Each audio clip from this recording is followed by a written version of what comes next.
주께서 생명의 길을 내게 보이시리니 주의 앞에는 충만한 기쁨이 있고 주의 오른쪽에는 영원한 즐거움이 있나이다. 아멘.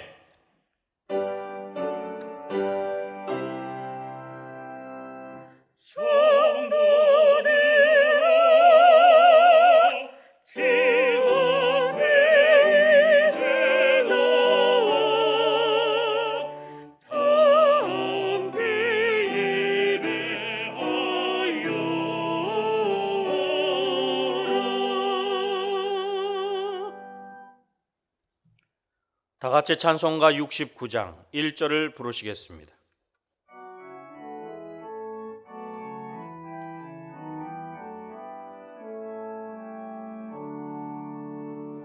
온 천하만 흐르러로 다 주를 찬양하여라. 할렐루야 할렐루야.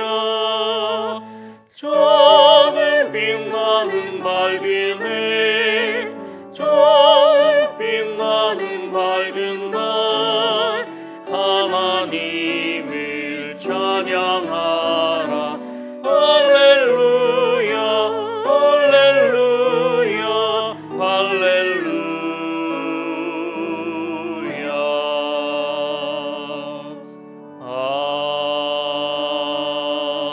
아멘.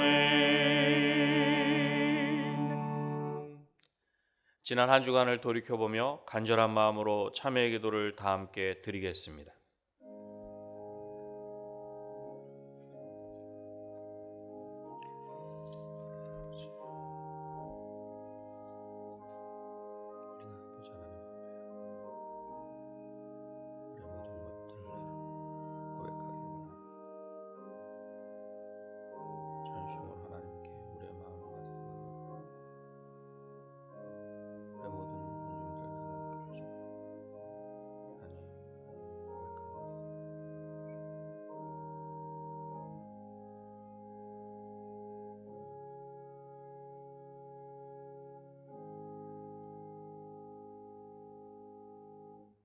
내가 넘치는 진노로 내 얼굴을 내게서 잠시 가렸으나 영원한 자비로 너를 긍휼히 여기리라. 아멘. 성시교독은 교독문 32번 시편 71편입니다. 성시교독은 교독문 32번 시편 71편입니다. 여호와여, 내가 주께 피하오니 내가 영원히 수치를 당하게 하지 마소서. 주의 의로 나를 건지시며 나를 풀어주시며 주의 귀를 내게 기울이사 나를 구원하소서. 주는 내가 항상 피하여 숨을 바위가 되소서. 주께서 나를 구원하라 명령하셨으니 이는 주께서 나의 반석이시요 나의 요새이시니이다. 나의 하나님이여, 나를 악인의 손 곧 불의한 자와 흉악한 자의 장중에서 피하게 하소서.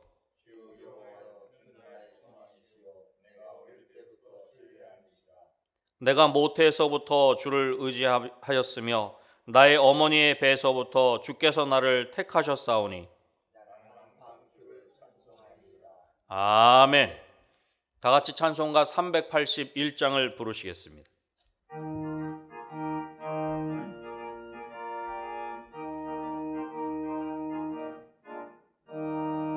캄캄한 밤 죄의 길에 방황했으나 주 크신 사랑 비칠 때 곧 어둠 떠났네. 사랑의 빛 오늘 내 맘에 사랑의 빛 항상 있도다. 내가 예수 믿고 죄진 모습은 마음속에 항상 깊이 있도다. 저 검은 구름 하늘 덮고 풍랑 일어나 온 세상 캄캄하여도 내 맘에 빛 있네. 사랑의 빛 오늘 내 맘에 사랑의 빛 항상 있도다. 내가 예수 믿고 죄진 모습은 마음속에 항상 깊이 있도다. 내가 빛 가운데 행할 때에 주 함께하니 이 어두운 세상 등지고 나 전진하리라.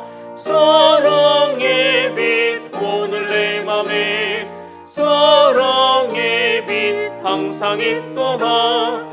내가 예수 믿고 죄진 모습을 마음속에 항상 그 빛 있도다. 나 넓게 퍼진 저 들판을 지나갈 때에 저 영광스런 그 열매 다 출수하겠네. 사랑의 빛 오늘 내 맘에 사랑의 빛 항상 있도다. 내가 예수 믿고 죄진 모습을 마음속에 항상 그 빛 있도다. 나 잠시 후에 영광의 빛 내게 비칠 때 그 영광스런 주 얼굴 나 친히 뵙겠네. 사랑의 빛 오늘 내 맘에 사랑의 빛 항상 있도다. 내가 예수 믿고 죄진 모습을 마음속에 항상 그 빛 있도다. 안병수 장로님께서 기도하시겠습니다.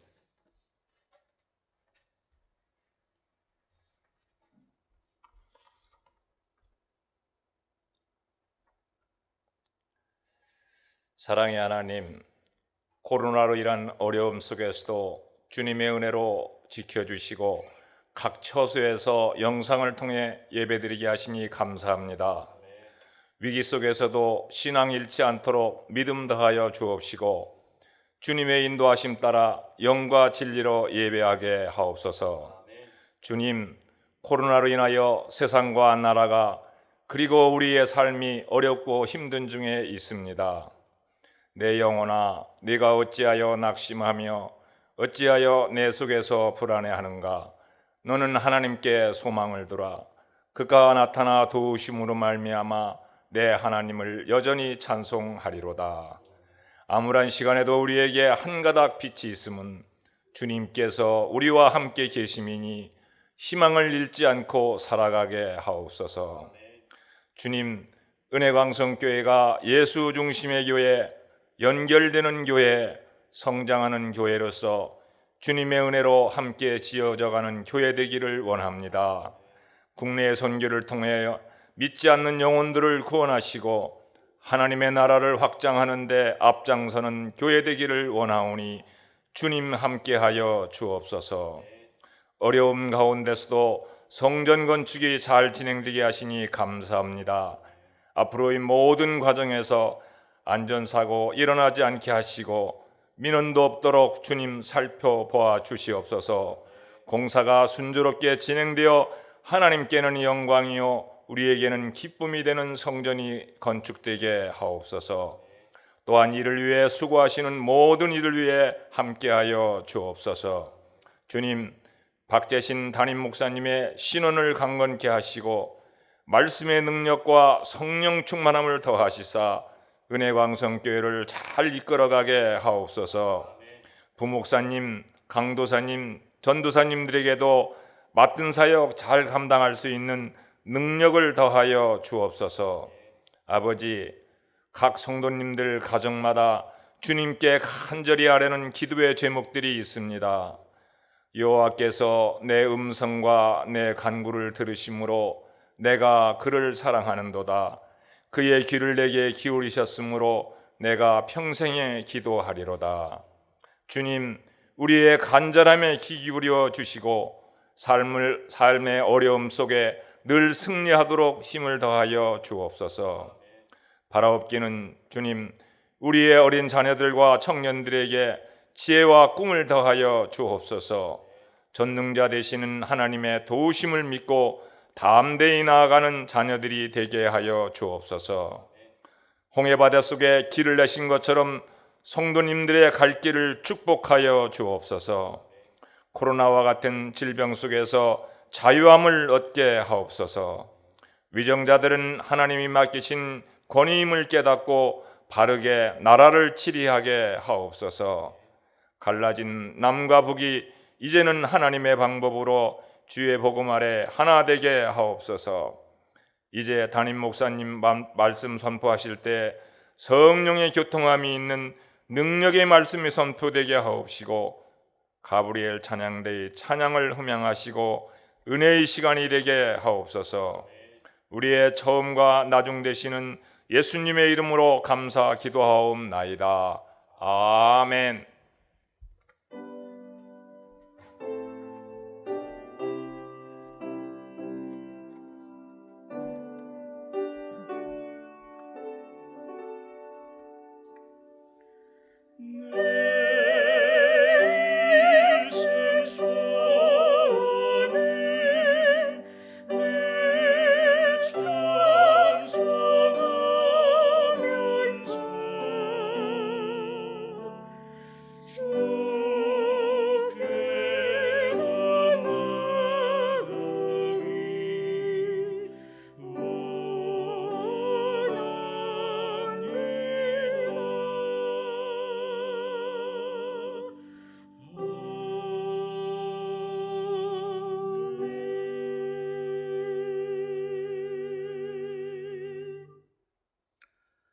하나님의 말씀은 요나서 1장 11절로부터 17절 말씀입니다.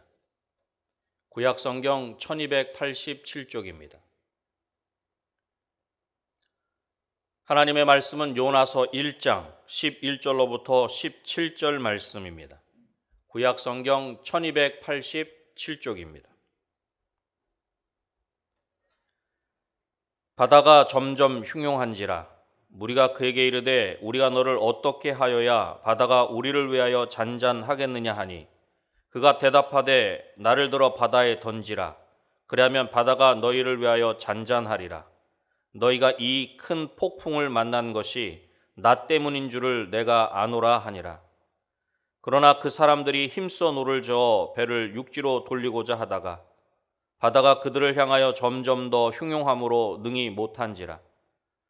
무리가 여호와께 부르짖어 이르되 여호와여 구하고 구하오니 이 사람의 생명 때문에 우리를 멸망시키지 마옵소서. 무죄한 피를 우리에게 돌리지 마옵소서. 주 여호와께서는 주의 뜻대로 행하심이니이다 하고 요나를 들어 바다에 던짐에 바다가 뛰노는 것이 곧 그친지라. 그 사람들이 여호와를 크게 두려워하여 여호와께 제물을 드리고 소원을 하였더라. 여호와께서 이미 큰 물고기를 예비하사 요나를 삼키게 하셨으므로 요나가 밤낮 3일을 물고기 뱃속에 있으니라. 아멘.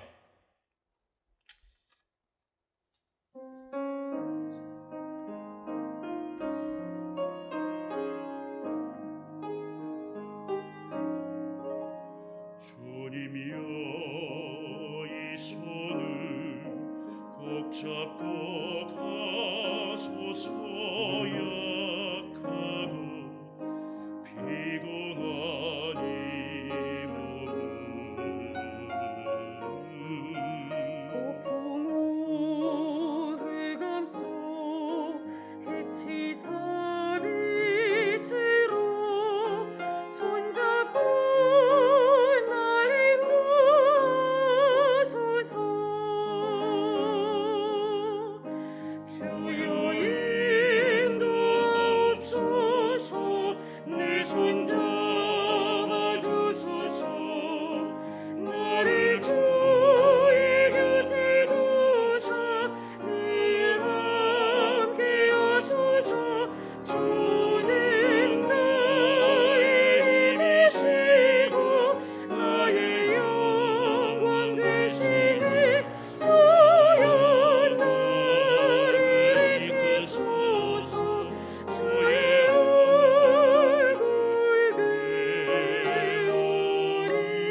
희생양 메커니즘이라는 표현이 있습니다.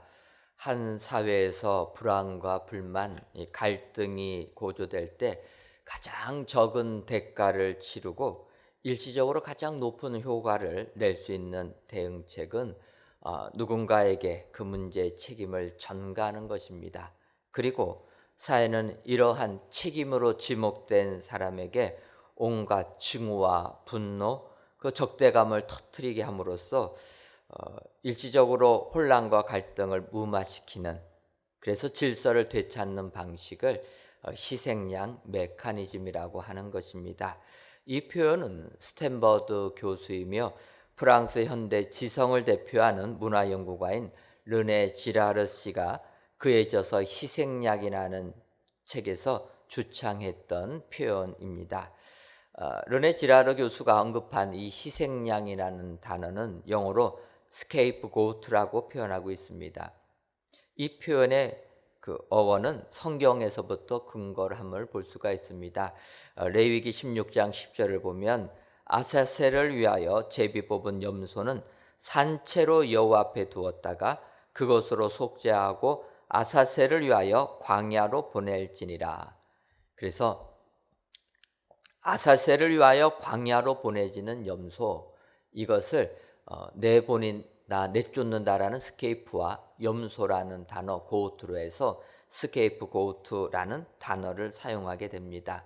그런데 이 단어를 이제 우리나라 말로 번역할 때는 내쫓기는 염소 이렇게 쓰지 아니하고 희생양이라 이렇게 우리는 표현을 한 것입니다. 그 까닭은 우리가 아는 대로 우리 예수님, 우리들의 모든 죄를 짊어지시고 대신 희생을 당하시고 십자가의 죽음을 당하신 우리 예수님을 생각할 때 그 예수님처럼 마치 내쫓김을 받는 염소가 모든 죄를 속죄하고 떠났다. 그래서 내쫓기는 염소라 이렇게 우리나라 말로 바꾸지 않고 우리나라는 희생양이라 이렇게 표현하고 있습니다. 그런데 이 희생양이라는 기독교적인 표현이 어찌 보면 이 사회에서도 그대로 차용되어서 사용하고 있는 것을 볼 수가 있습니다. 이렇게 희생양이라는 것을 생각해 보다 보니까 정말 우리가 지금 당하고 있는 것이 어찌 보면 이 사회 구조적으로 희생양 메커니즘에 따라서 우리들이 희생당하고 있다, 이러한 생각을 갖게 합니다. 정말 지금 이 사회에서 우리 그리스도인들에 대하여서 많은 사람들이 눈총을 따갑게 보고 있습니다. 우리 그리스도인들이 분명 잘못한 부분도 있습니다. 하지만 이 전체 그리스도인들이 이 사회에 범죄자들 같이 동일시되어서 집단 따돌림을 당하고 있는 이 사회 현상, 어찌 보면 이 사회 현상은 희생양 메커니즘이 작동되고 있다라는 것을 느끼게 하는 것입니다. 그런데 이렇게 이 사회가 희생양 메커니즘으로 작동되어 있을 때 희생양으로 지목된 우리들, 어떠한 모습을 가지고 이 어려움을 이겨야 하겠습니까? 오늘 택한 요나서를 보게 되면 요나도 마찬가지로 희생양 메커니즘에 의하여서 희생이 됩니다. 이 희생양 메커니즘이 작동될 때 요나가 반응하는 모습을 살펴볼 수 있다라는 것입니다. 그래서 요나의 모습을 보면서 정말 아무리 세상이 힘들고 험악하여도 믿음으로 극복하여 요나처럼 하나님의 축복을 받아 누리시는 저와 여러분들이 되시기를 주님의 이름으로 축원합니다. 근데 이제 우리가 오늘 본문을 보기 전에 요나서 1장 시작하는 부분을 보게 되면 이 부분 우리들이 참 많이 들었던 내용입니다. 하나님께서 요나를 택하셔서 너는 니느웨 땅에 가서 회개를 선포하라 명하십니다. 그런데 이 하나님의 명령을 받은 요나는 그 하나님의 말씀이 마음에 들지 아니합니다. 구원이라는 것은 하나님의 택함을 입은 이스라엘 백성들이 받아야 되는데 지금 하나님께서 명하신 것은 이스라엘 민족이 아니라 이방 민족에게 가서 구원을 선포하라는 것입니다. 그러니까 이 하나님의 말씀이 마음에 들지 아니하여서 요나는 니느웨로 가기 대신에 정반대 방향인 다시스로 떠났던 것입니다. 그래서 다시스행 배를 타고 이제 멀리 가려고 합니다. 그런데 이 다시스로 가는 그 배가 도중에 풍랑을 만났다라는 것입니다. 풍랑을 만났을 때 선장을 비롯해서 선원들이 어떡하든지 이 풍랑에서부터 배를 좀 구원하려고 배에 있는 모든 물건들 다 버리고 배를 가볍게 했음에도 불구하고 이 배가 풍랑에서 벗어날 기미가 보여지지 않습니다. 이때 선장과 선원들이 생각한 것은 희생양 메커니즘이 작동한다라는 겁니다. 와, 지금 이렇게 우리가 어려움을 겪고 있는데 이 어려움을 주는 원인이 무엇인가? 풍랑이 이는 까닭이 무엇인가? 그래서 그들이 제비 뽑아 보니까 요나가 뽑히게 됩니다. 그래서 그 요나, 희생 제물로 택하여서 그 요나를 지목하게 되는 것입니다. 그때 오늘 본문이 등장합니다. 요나서 1장 12절을 보게 되면 희생양으로 선택받은 요나가 그 선장과 선원들에게 이렇게 얘기합니다. 그가 대답하되 나를 들어 바다에 던지라. 그리하면 바다가 너희를 위하여 잔잔하리라. 요나가 이야기하는 이 표현은 우리들의 마음을 좀 찡하게 울림을 줍니다. 그 까닭은 사람이라는 존재는 고난이 닥치고 어려움이 닥치면 본능적으로 그 어려움을 회피하는 존재인데 요나는 지금 이 어려운 상황이 닥치게 됐을 때 그 고난을 피하지 아니하고 오히려 그 고난을 맞닥뜨리면서 나를 들어 바다에 던지라 이렇게 이야기했다라는 것입니다. 어찌 보면은 자기를 희생한다라는 표현인데 사실 요나는 내 자신을 희생할 만큼 그렇게 잘한 행동은 아닙니다. 잘못해서 지금 벌을 받고 있는 건데 그럼에도 불구하고 나를 들어 바다에 던지라 라는 그 요나의 그 표현은 우리의 마음을 울린다라는 겁니다. 왜 그렇습니까? 지금 우리들이 살고 있는 이 세상은 어느 누구도 자기가 한 행동에 대해서 책임지려고 하지 않습니다. 다 남의 탓으로만 돌리고 책임을 지지 아니하는 이러한 세상을 살 때 어찌 보면 늦었더라도 그제서라도 나를 들어 바다에 던지라 말하는 요나를 보게 되면 우리의 마음을 울림을 준다라는 것입니다. 오늘 귀한 예배를 드리시는 사랑하는 성도 여러분, 정말 우리들이 살고 있는 이 세상 얼마나 희생양 찾기만 급급하여서 자기들의 분노를 표출할 대상만을 찾아서 눈을 뜨고 돌아다니지 않습니까? 이럴 때 오늘 본문에 나오는 요나처럼 나를 들어 바다에 던지라 당당하게 외칠 줄 아는 우리 그리스도인들이 되시기를 소망합니다. 아무리 세상이 힘들고 어려워도 이러한 당당한 믿음 가지고 세상을 살 때 요나처럼 하나님께서 들어써 주시는 축복의 성도님들이 다 되실 줄 믿습니다. 오늘도 세상을 향하여 이렇게 외치셔서 하나님이 주시는 축복이 여러분들의 삶 가운데 임하시기를 주님의 이름으로 축원합니다. 그렇다면 요나 선지자처럼 나를 들어 바다에 던지라 당당하게 말할 수 있는 사람은 어떠한 사람입니까? 첫째로 자신의 행동에 책임을 지는 사람입니다. 오늘 보면 요나서 1장 12절을 보면 그가 대답하되 나를 들어 바다에 던지라 그리하면 바다가 너희를 위하여 잔잔하리라.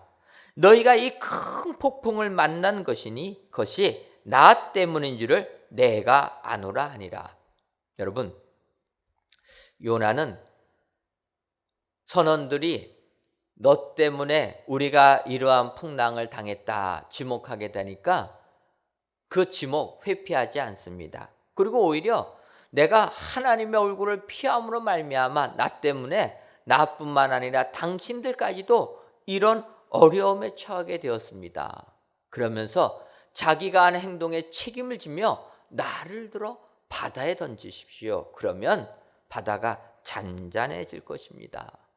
내 행동에 책임을 질 줄 아는 사람이 되었다라는 것입니다. 여러분, 우리가 요나처럼 축복의 사람이 되려면은 책임질 줄 알아야 된다라는 것입니다. 그런데 이 책임감이라는 것은 참으로 우리들을 버겁게 만듭니다. 어제도 코로나19임에도 불구하고 결혼식 주례를 제가 인도했습니다. 하나님께 결혼 예배를 드렸는데 이 부부가 원래는 봄에 결혼식을 하려고 했습니다. 근데 코로나19가 발생하니까 많은 분들이 올 수가 없어서 가을로 미뤘는데, 그래서 그때 청첩장까지 찍어가지고 다 했다가 급하게 결혼식을 취소하고 연기하고 이제 가을로 했는데, 이번에 다시 또 청첩장씨가 또 돌렸는데 또 다시 코로나19가 재확산이 된 겁니다. 그러니까 이번에는 어쩔 수 없이 식구들, 친지들만 모셔가지고 이렇게 결혼 예배를 하나님께 드렸습니다. 이런 힘든 과정 속에서도 새롭게 출발하는 그 가정, 하나님이 복 주시고 은혜 주실 줄 믿습니다. 이렇게 남자와 여자가 만나서 가정을 이루면 참 행복한데, 행복한 가정 이면에는 이제 남편으로서, 아내로서, 아버지로서, 어머니로서의 책임이 부여된다라는 것입니다. 그 책임감이 우리들을 짓누르고 있다라는 것입니다.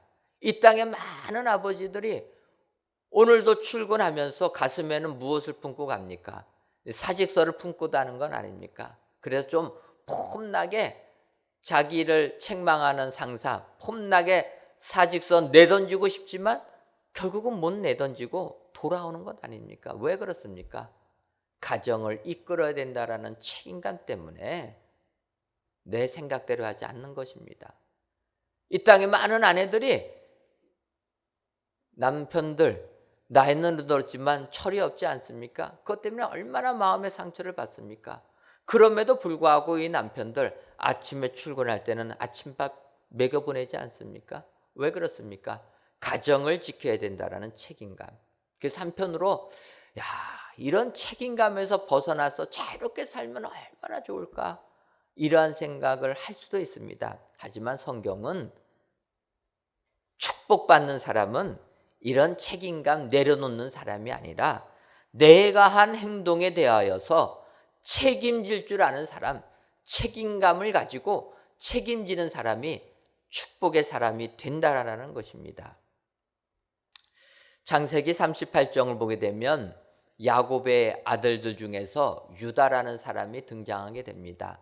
성경을 보게 되면 유다라는 사람 많이 그의 행적이 나오지 않지만 어쨌든 유다의 자손이 예수님이 탄생하는 가문이 되었다라는 것입니다. 그것을 보게 되면 유다는 참으로 귀한 신앙이라 이렇게 볼 수가 있는데, 조금이나마 유다의 신앙을 살펴볼 수 있는 것은 창세기 38장 내용을 보면 알 수가 있습니다. 유다가 결혼해서 아들들 셋을 낳게 됩니다. 그리고 이제 첫째 아들이 장성해서 장가를 보냈는데, 문제는 이 첫째 아들이 자식을 낳기 전에 죽고 말았다라는 겁니다. 근데 그 당시 유대법은 이렇게 결혼해서 자식을 낳지 못해서 대가 끊어지게 되면 그 형제가 다시 그 사별한 형수와 잠자리를 같이 해서 대를 이어줘야 되는 것이 당시의 법이었다라는 거예요. 그래서 유다가 둘째 아들을 그 첫째 며느리에게 보내줍니다. 그런데 문제는 둘째 아들도 죽고 말았다라는 거예요. 그러다 보니까 유다는 자기의 마지막 남은 셋째 아들을 큰 며느리에게 보내주는 게 부담스러운 겁니다. 보내주지 않습니다.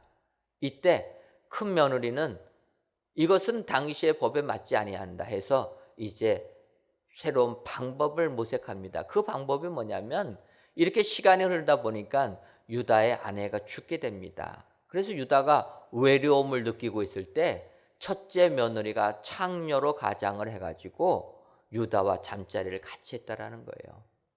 그리고 나서 이제 몇 달 시간이 지나니까 며느리가 아이를 가졌다라는 소문이 퍼지게 됩니다. 그러니까 유다는 분노를 하게 됩니다. 그래서 그 며느리 잡아가지고 벌을 주려고 할 때 그 며느리가 얘기합니다. 나와 잠자리를 같이 한 사람의 물건이 이건데 이 물건의 주인이 누군지 찾아봐라. 그런데 그 물건이 누구 겁니까? 유다 거라는 거예요. 창세기 38장 26절을 보면 유다가 그것들을 알아보고 이르되 그는 나보다 옳도다. 내가 그를 내가 그를 내 아들 셀라에게 주지 아니하였음이로라 하고 다시는 그를 가까이 하지 아니하였더라. 이렇게 얘기합니다. 유다, 얼마나 부끄러웠겠습니까?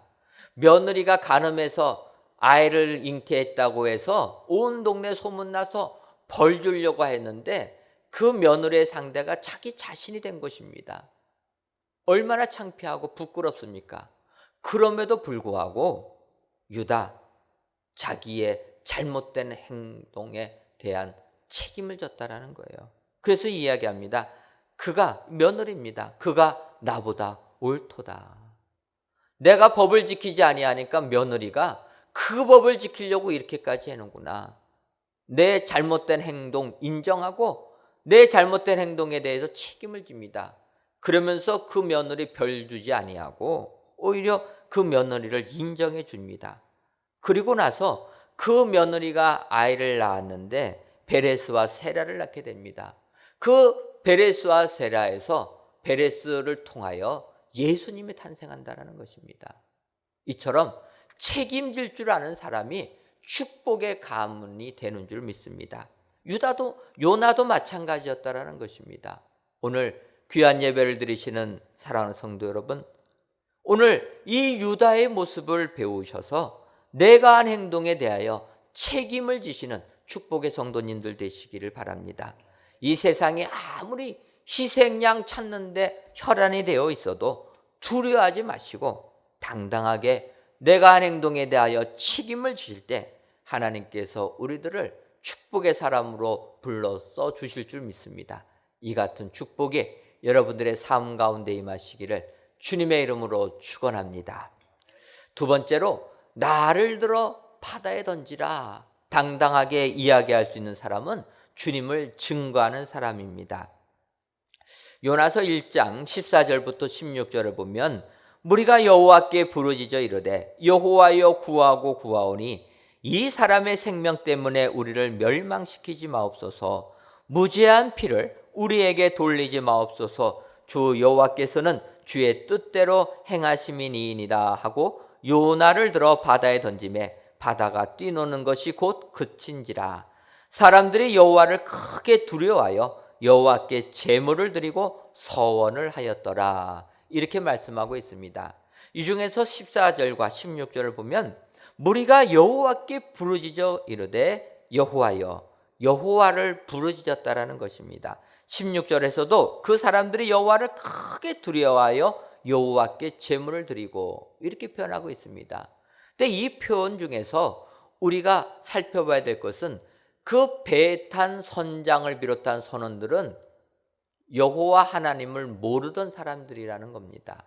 그래서 배가 풍랑을 맞아서 파선 직전에 있을 때 잠자고 있는 요나를 깨워가지고 이야기합니다. 너가 섬기는 신께 기도 좀 해라. 너가 섬기는 하나님께 기도하라. 이 하나님으로 번역한 단어는 신이라는 표현인 것입니다. 그래서 요나에게까지 이렇게 부탁합니다. 그때 요나가 그들에게 이야기하는 겁니다. 9절을 보면 그가 대답하되 나는 히브리 사람이요 바다와 육지를 지으신 하늘의 하나님 여호와를 경외하는 자로다. 그들이 너가 섬기는 신께 기도 좀 해라. 그럴 때 요나가 자초지종을 설명합니다. 하나님께서 말씀하셨는데 내가 그 말씀 순종하지 아니하여 가지고 도망가다가 하나님의 진노를 받아서 지금 배가 파선 직전에 와 있습니다. 내가 믿는 하나님은 하늘과 바다와 육지를 지으신 하늘의 하나님이십니다. 그의 이름이 여호와이십니다. 이렇게 얘기했다라는 거예요. 이럴 때 그들은 여호와라는 하나님을 알게 되어서 그 다음에 나오는 구절이 14절부터입니다. 하나님께 기도하는데 여호와께 부르짖었다라는 겁니다. 하나님을 알아서 이제 그 하나님을 믿어서 하나님을 부르며 여호와 하나님을 부르며 기도했다. 그래서 16절을 표준 세번역에서는 이렇게 번역합니다. 그가 대답하되 나는 히브리 사람이요 바다와 사람들이 주님을 매우 두려워하게 되었으며 주님께 희생 제물을 바치고서 주님을 섬기기로 약속하였다. 그들이 하나님 이름을 아는 다음에는 이제는 하나님을 믿기로 작정했다라는 것입니다. 조금은 요나가 그 상황에서 예수님 전하는 거 부끄러운 일입니다. 그럼에도 불구하고 부끄러움에도 불구하고 복음을 증거할 때 하나님의 역사가 임하게 되는 줄 믿습니다. 여러분, 사실 우리가 세상 살면서 좀 당당하게 복음 전하면 얼마나 좋습니까? 내가 잘 나갈 때 내가 예수님 믿어서 이런 축복 받았다 이랬으면 얼마나 좋겠습니까? 그런데 그때는 그런 말이 잘 안 나오고 다 망해가지고 모든 것 다 잃어버려서 정말 부끄러운 상황을 맞이할 수도 있습니다. 하지만 늦었더라도 그제서라도 복음을 증거하면, 예수님을 증거하면 축복의 사람으로 들어서 주시는 줄 믿습니다. 한 달 전쯤에 상풍백화점 예화를 든 적이 있습니다. 여러분도 어떻게 기억나십니까? 기억이 안 나시면 감사하고 한 달 전쯤에 상풍백화점 예를 들었는데 오늘은 그때 들었던 요동치 아니하는 그런 예가 아니라 상풍백화점의 가해자 측 얘기를 좀 하려고 합니다. 상풍백화점이 무너지게 되니까 그 상풍백화점 회장 이준 회장과 사장 이한상 사장님을 나라에서 이제 책임을 물어서 구속시킵니다. 그리고 그의 모든 재산은 다 압류해 버립니다. 왜냐하면 너무나 많은 희생을 당했기 때문에 그분들 보상해 주려면은 그 사람들 재산 다 뺏어야 된다라는 거예요. 그래서 이분들 하루아침에 그 많던 재산 다 빼앗기고 모든 것 다 없어진 가운데 7년형 선고를 받아서 감옥 생활 복역하게 된 것입니다. 이때 이준 회장의 아들 이한상 씨는 그 감옥에서 이제 모든 것을 다 잃어버린 감옥에서 주님을 뜨겁게 만나게 됩니다. 그전에는 교회 다니니까 모태신앙으로서 그냥 다녔는데 모든 것을 다 잃고 나니까 자기의 허물로 모든 것을 다 잃고 나니까 그때서 하나님이 보였던 겁니다.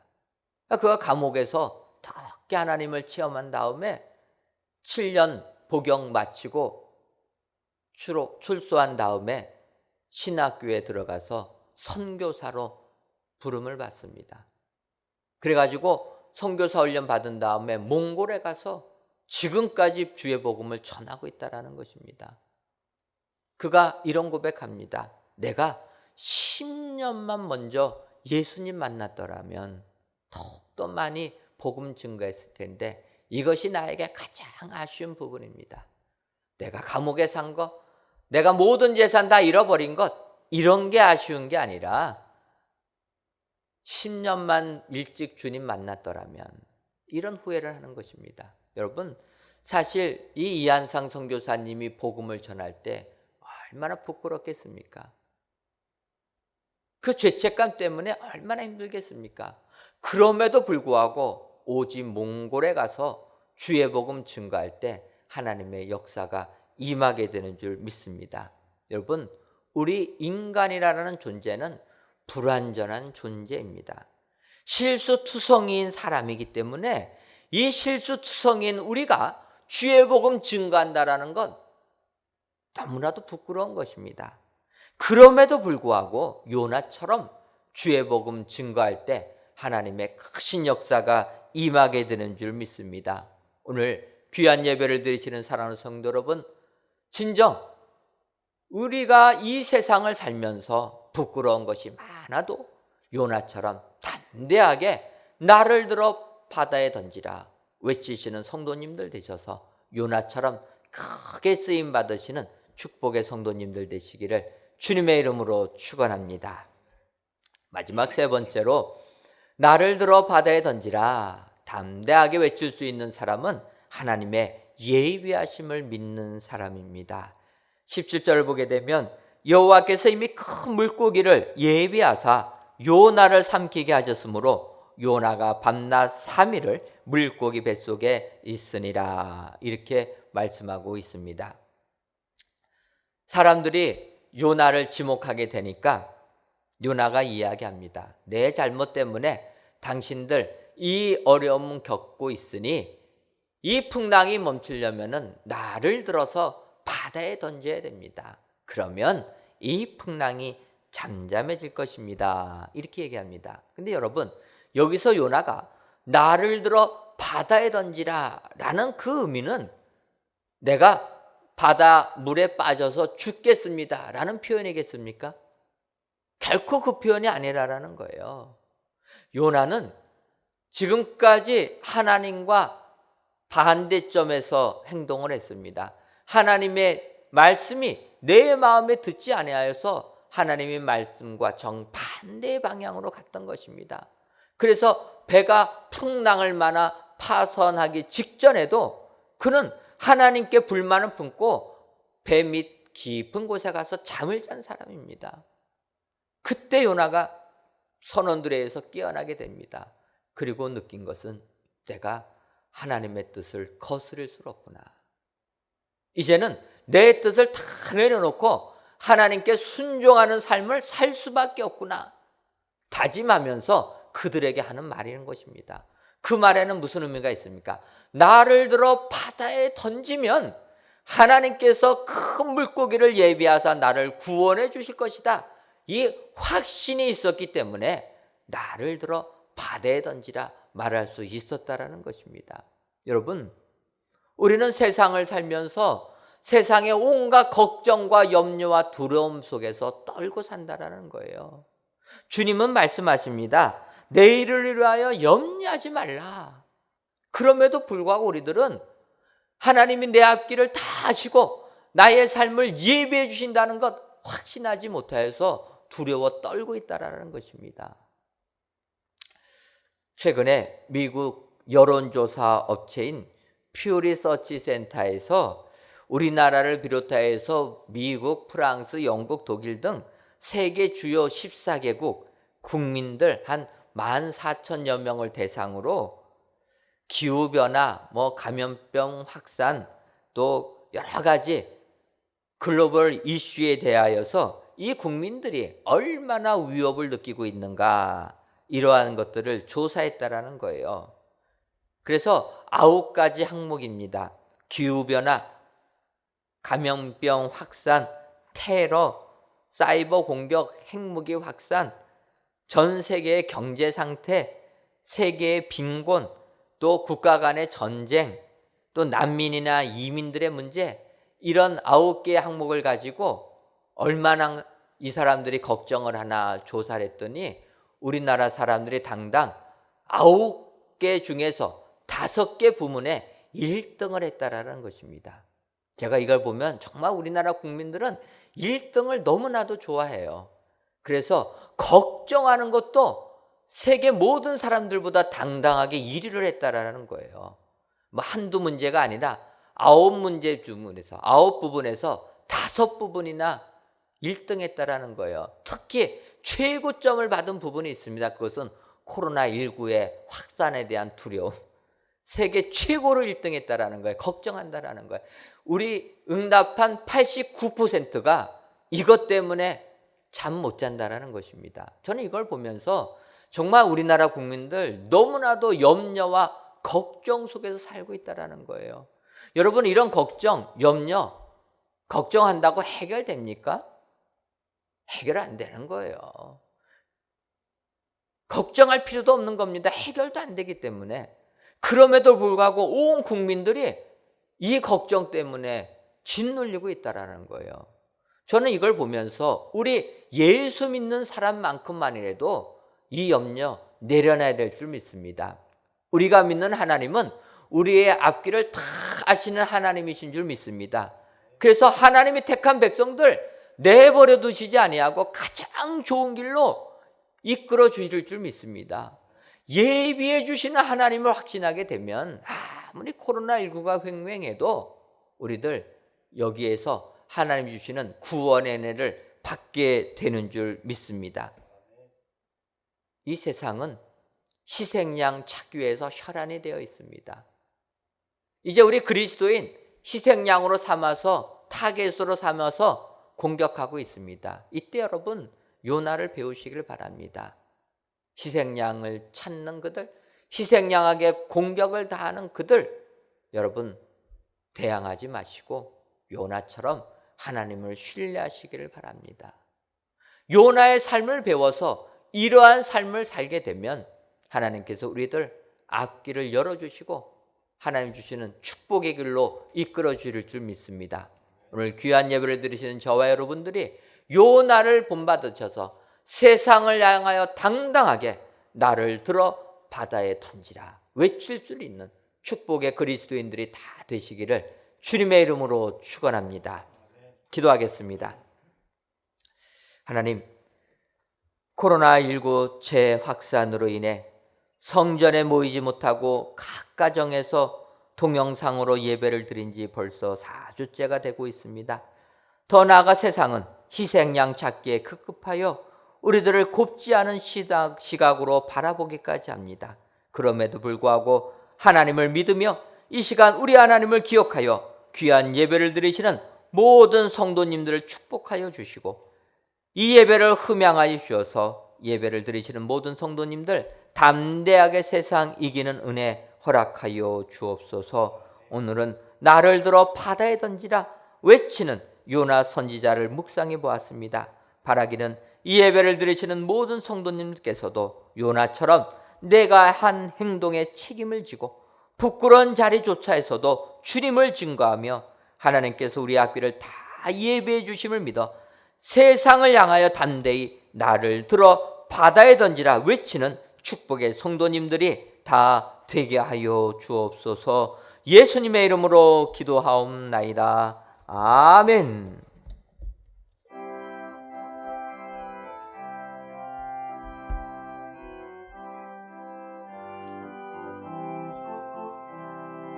주의 곁에 있을 때 마음이 든든하오니 주여 내가 살 동안 인도하여 주소서. 주여 주여 나를 인도하소서. 바른 세상 살 동안 주여 인도하소서. 피난처인 예수여 세상 물결 험할 때 귀신이 내뱉부사 나를 숨겨주소서.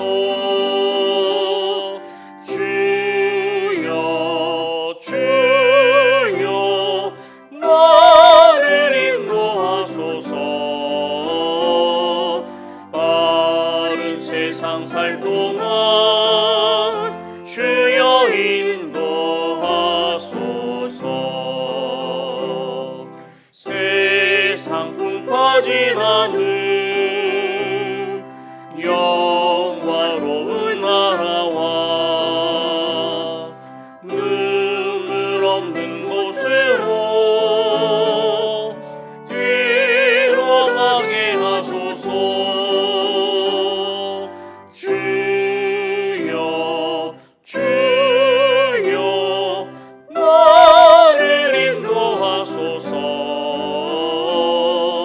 바른 세상 살 동안 주여 인도하소서.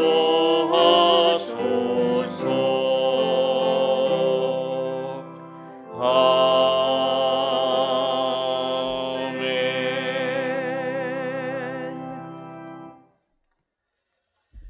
하나님, 이 시간 너희는 먼저 그의 나라와 그의 의를 구하라.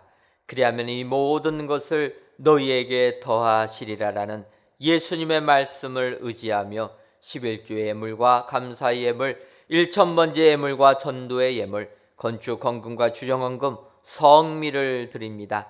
정성을 다해 드리는 이 예물을 연락하여 주옵시고 드리는 손길 위에 주님의 약속의 말씀이 우리 모두에게 임하게 하여 주옵소서. 그리하여 먼저 주님의 나라를 위하여 구하는 우리의 삶 속에 모든 것이 더해지는 축복 허락하여 주옵소서. 하나님, 코로나19로 인해 하루하루 사는 것이 너무나도 힘이 듭니다.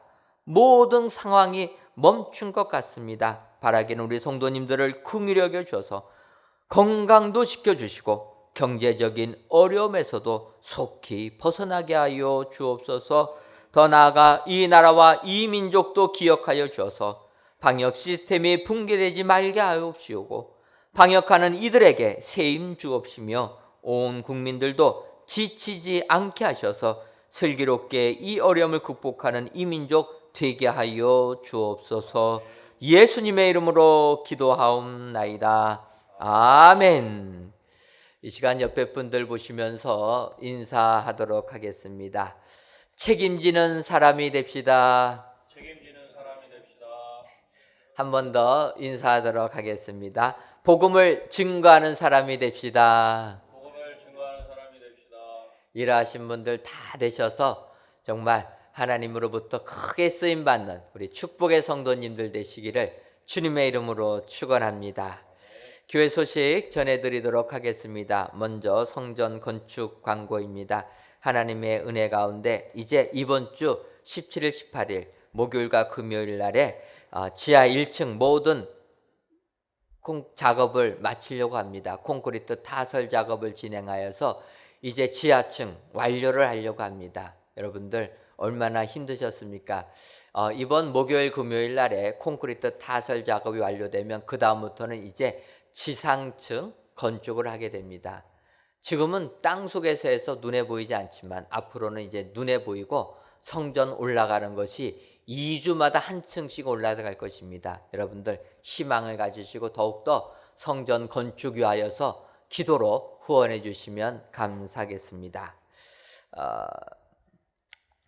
2020 구역별 쪽복음 필사대회를 개최합니다. 지금 성전에 모이지 못하다 보니까 많은 교회들이 각 가정에서 모이지 못할 때 기도하고 성경 보면서 성경 필사했으면 좋겠다 이렇게 행사들을 하는 걸 보면서 우리 교회도 성경 필사대를 했으면 좋겠다 이러한 생각이 들어서 우리 목사님들과 상의해서 이렇게 진행합니다. 그런데 제목을 쪽복음 필사대회라 이렇게 정했습니다. 그 까닭은 지금 우리 그리스도인들이 너무나 많은 고난을 당하고 있습니다. 이때 처음 이 땅에 복음이 증거될 때 그 당시는 성경책 한 권을 이렇게 들고 올 수가 없었습니다. 그래서 성경을 쪽복음으로 마태복음은 마태복음, 누가복음은 누가복음 이렇게 한 권씩 낱개로 이 땅에 한 사람씩 가지고 와가지고 이것이 모여져서 성경을 읽으면서 우리가 예수 믿고 구원을 받게 된 것입니다. 지금 힘들고 어려울 때 이렇게 우리가 성경 전체를 다 쓰겠다 이것도 중요하지만 모든 구역원들이 모든 성도님들의 힘을 모아서 내가 한쪽 복음이라도 담당하겠다 해서 함께 모여서 이렇게 성경 필사를 했으면 좋겠다 해서 이런 대회를 갖는 것입니다. 그래서 구역에 속해 있는 모든 구역원들 우리 전 성도님들 대상입니다. 그래서 성경 쓰실 부분들 정해가지고 우리가 이렇게 성경을 기록해서 신약 성경을 만들어도 좋고 구역원들이 많은 분들은 성경 전체를 만들어 줬고 이렇게 필사해서 우리가 성경을 쓰면서 성전에는 모이지 못하지만 우리가 은혜 받으려고 하는 것입니다. 대회라고 이야기한 것은 시상을 하겠다라는 의미입니다. 그냥 쓰라고 안 쓰실 것 같아서 선물을 주려고 해서 저희가 필사대회라 명칭을 붙였습니다. 선물이 어떤 것이 있느냐 여러분들 주보 보시면 참가상부터 있습니다.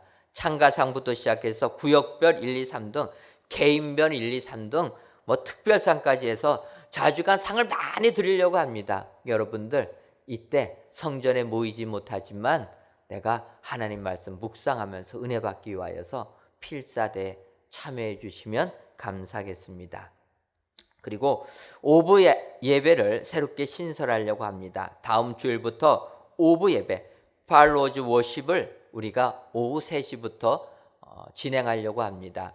원래 팔로우즈 워십은 청년 일부 청년들이 청소년들과 함께 같이 찬양하면서 예배를 드리는 건데 코로나19로 인하여서 이 모임들을 가질 수가 없습니다. 청년부도 모임을 갖기가 어렵습니다.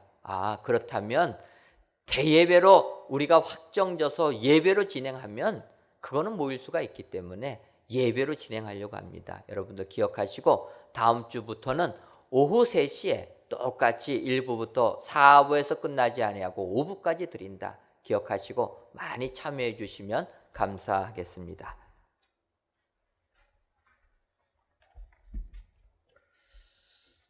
다 같이 찬송가 351장 4절을 부르시겠습니다.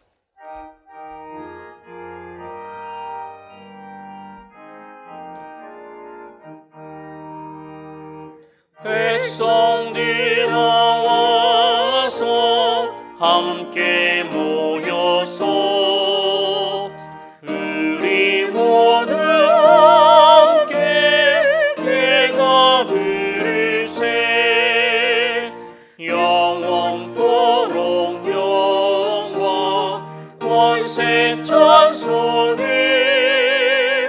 우리 임금 주께 돌려보내세 믿는 사람들은 주의 은사니 앞서가신 주를 따라갑시다.